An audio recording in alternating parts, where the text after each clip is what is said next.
Hi hi everyone, a very good morning to all of you. कैसे हैं आप लोग? आशा करते हो आप सब बहुत बहुत अच्छे होंगे। स्वागत है आप सभी का इस प्यारा सा सेशन। आज का सेशन बहुत ही ज़्यादा शानदार होने वाला है। ये आरबीआई असिस्टेंट को लेकर के नहीं है, ये एसबीआई पीओ प्रीलिम्स को लेकर के एकदम नेक्स्ट लेवल क्वेश्चन। ऐसा क्वेश्चन अगर एग्जाम में आएगा ना, तो मैं ये दावे के साथ कह सकता हूँ 90% बच्चा जो है ना इसमें फंस जाएगा। तो या तो टाइम ज़्यादा लगा लेगा, उसको चलते छोड़ देगा, क्योंकि कन्फ्यूजन कन्फ्यूजन कन्फ्यूजन क्रिएट होना ही है एकदम। ज़्यादा क्वेश्चन मैं नहीं लेकर के आता हूँ, लेकिन जो भी लाता हूँ ना वो धांसू तरीके से। तो बस आप लोगों से रिक्वेस्ट है कि प्लीज़ सेशन के पूरा अंत तक बने रहना एकदम। मज़ा ना आए तो आप कहना एकदम पूरा। ये सबसे पहला क्वेश्चन आपके सामने ये रहा, देखो यहाँ पे ये क्वेश्चन है। अगर इस तरह का क्वेश्चन अगर आता है तो आपका सबसे पहला जो काम है वो क्या होना चाहिए?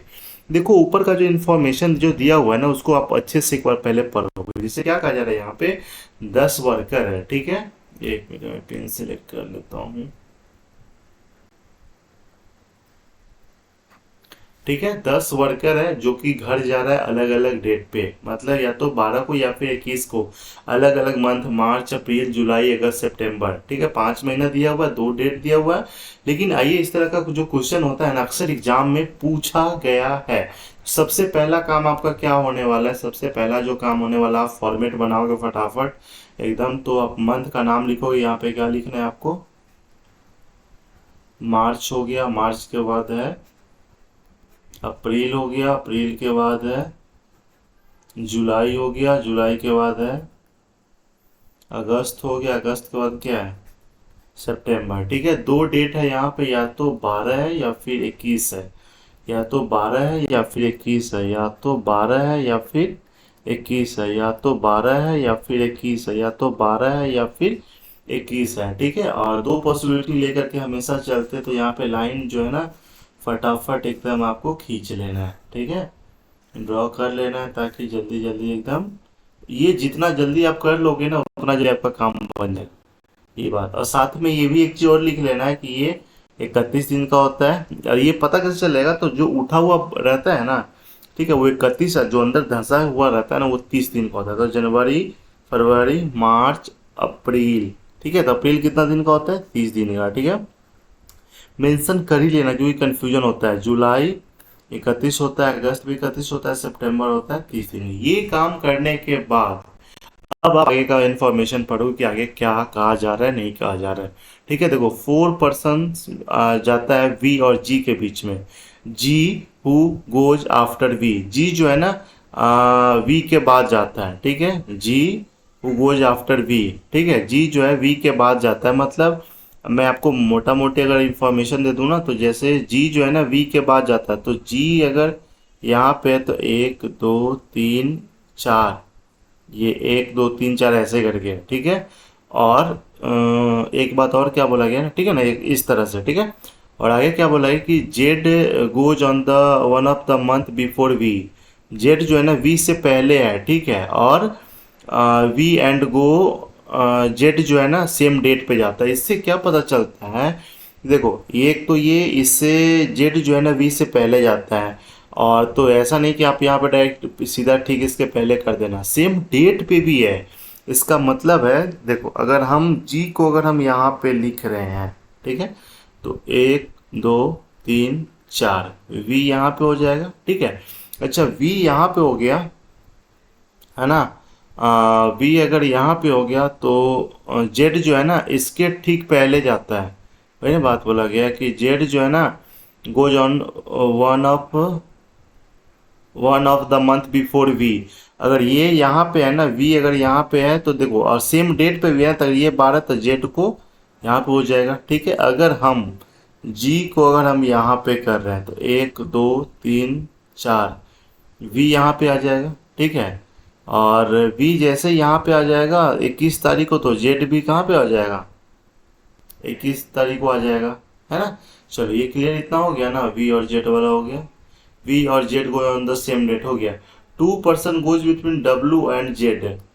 ठीक है, 2 person goes between W and Z. तो जेड अगर यहाँ पे तो 1 2, डब्ल्यू यहाँ पे हो गया। इस वाले केस में डब्ल्यू आपका यहाँ पे हो गया। ठीक है, F goes one of the month which has 30 days but not on 21st। देखो एफ जो है 30 वाले में जाता है, लेकिन 21st 21 को नहीं, है ना।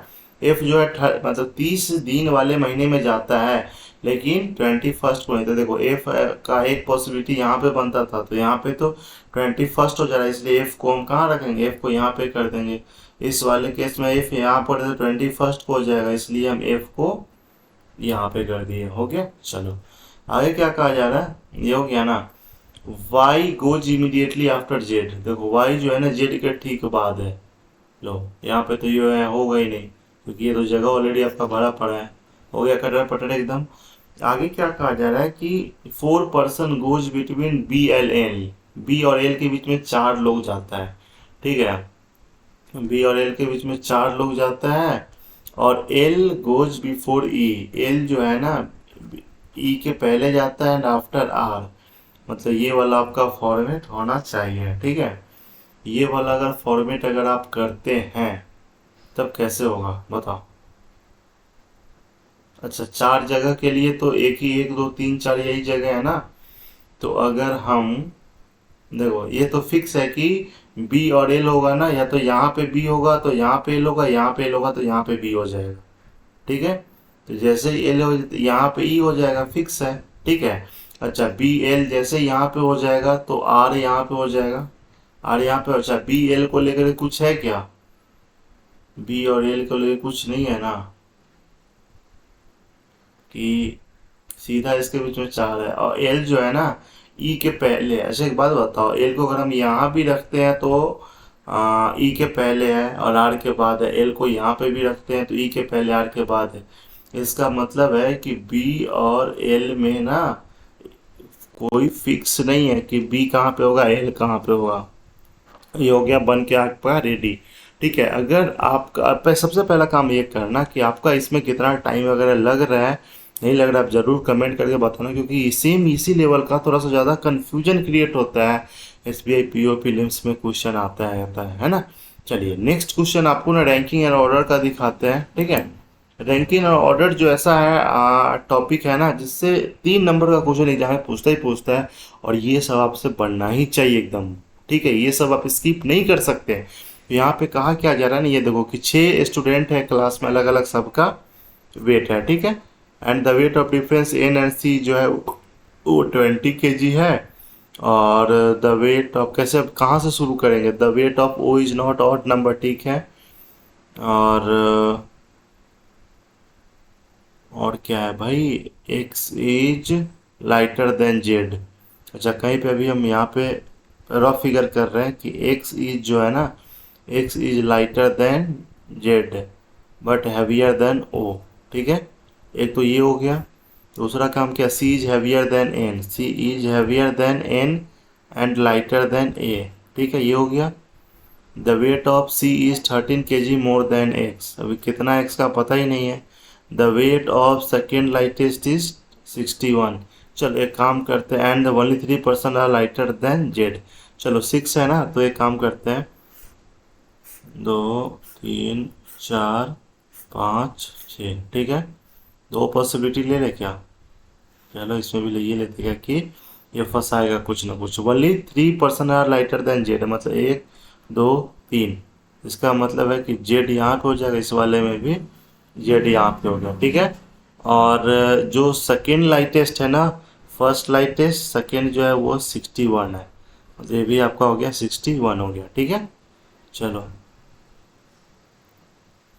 और आगे क्या कहा जा रहा है कि अच्छा ओ वाला, अच्छा एक बात बताओ कि जेड से ना नीचे, देखो समझने का तरीका, नहीं तो इसमें वाले क्वेश्चन में ना आप सब कंफ्यूज हो जाओगे कि जेड से नीचे ओ और एक्स है, ठीक है। और ओ जो है ना, कहाँ गया, ओ जो है ऑड नंबर पे नहीं है। इसका मतलब है देखो, अगर हम ओ को यहाँ पे नहीं लिख सकते, क्यों, ओ को यहाँ पे लिखेंगे तो एक्स जो है ओ से ऊपर है ना। इसलिए हम ओ को तो यहाँ पे भी नहीं लिख सकते, क्योंकि यहाँ पे ऑड नंबर हो जाएगा, इसलिए ओ को हर हाल में ओ को हमको यहाँ पे ही लिखना पड़ेगा, ठीक है। चलो इसमें अब आपका ओ का काम हो गया, अब बात बचा एक्स का, ठीक है। तो एक्स का है तो हम एक काम करते हैं ना, एक में एक्स को यहाँ पे मान लेते हैं, दूसरे में एक्स को यहाँ पे मान लेते हैं, ठीक है। अच्छा चलो ओ एक्स ये हो गया ना, इसका काम तो हो गया पूरा। जेड एक्स ओ ए सी एन है, इसका मतलब है कि ए यहाँ पे हो जाएगा, सी यहाँ पे हो जाएगा, एन यहाँ पे हो जाएगा। इस वाले में ए यहाँ पे हो जाएगा, सी यहाँ पे हो जाएगा, एन यहाँ पे हो जाएगा। हमने अभी एकदम मोटा मोटी रफ फिगर यहाँ पे किया है, ठीक है। चलो अब पता कैसे चलेगा कि द वेट ऑफ एन और सी, देखो एन और सी का जो डिफरेंस है वो कितना है, 20 kg, ठीक है। एन यहाँ पे, सी यहाँ पे 20 kg, तो ये अगर 61 है तो ये कितना हो जाएगा, 61 20 81, ठीक है। अच्छा, और यहाँ पे एन और सी के बारे में अभी कोई अता पता नहीं है, ठीक है। चलो और आगे यहाँ पे एक बात और बोला गया कि सी जो है ना 13 kg ज़्यादा है एक्स से। सी अगर 13 kg ज़्यादा है एक्स से तो यहाँ पे ये कितना हो जाएगा, 68, ये तो 68 हो गया, है ना। अच्छा, यहाँ पे अगर इसके अकॉर्डिंग चलते हैं कि सी जो है ना 13 kg ज़्यादा है एक्स से, तो सी 13 kg ज़्यादा, तो ये कितना हो जाएगा, 74, तभी तो इतना हो जाएगा ना। अच्छा, अब इसके अकॉर्डिंग चलते हैं तो सी और एन का डिफरेंस कितना है, 20 है, तो यहाँ पे ये कितना हो जाएगा, 74 में से 20 घटाएंगे तो आ जाएगा 54, 54 हो जाएगा ना। चलो अब कौन सा ये दोनों में से आप बताओ। देखो जैसे ही वेट के अकॉर्डिंग है तो ये ऊपर की तरफ जैसे जैसे जाएगा बढ़ता चला जाएगा ना, ठीक है। यहाँ पे 61, 61 के बाद ये 54 कभी हो ही नहीं सकता है। ये देखो 61 तो हो गया, ये 68 हो गया, फिर ये 81 हो गया, तो ये इस रेंज में ही गया है कि नहीं गया है। तो ये वाला आपका सही हो गया, ये वाला आपका हो गया गलत। तो अगर इस तरह से अगर आप बनाते हैं ना, ठीक है, इसके ऊपर 3 क्वेश्चन जो है ना एकदम इसके बेस्ट पे एकदम पूछा ही जाता है, ठीक है। क्या ये तरीका समझ में आया? तो ये तरीका से अगर आप बनाते हो ना तो आपका पक्का जो है ना, ठीक है, 100 आउट ऑफ 100% एकदम रीजनिंग आएगा ही आएगा, फुल आउट ऑफ फुल एकदम 35 आउट ऑफ 35 आएगा ही, क्योंकि इस तरह का क्वेश्चन देखो थोड़ा सा एसबीआई पीओ है, ध्यान में रखना, हर बार एसबीआई चेंज करता ही करता है, थोड़ा सा ट्रिकी तो खेलेगा ही खेलेगा। आपको क्या लगता है, तरीका अच्छा लगा जरूर इसको शेयर कर दे। चैनल में पहली बात आप सपोर्ट करना चैनल को सब्सक्राइब करके, और रेगुलर व्यूअर है तो प्यारा सा कमेंट कर देना। अच्छा लगता है, चलो bye bye, take care, have a nice day.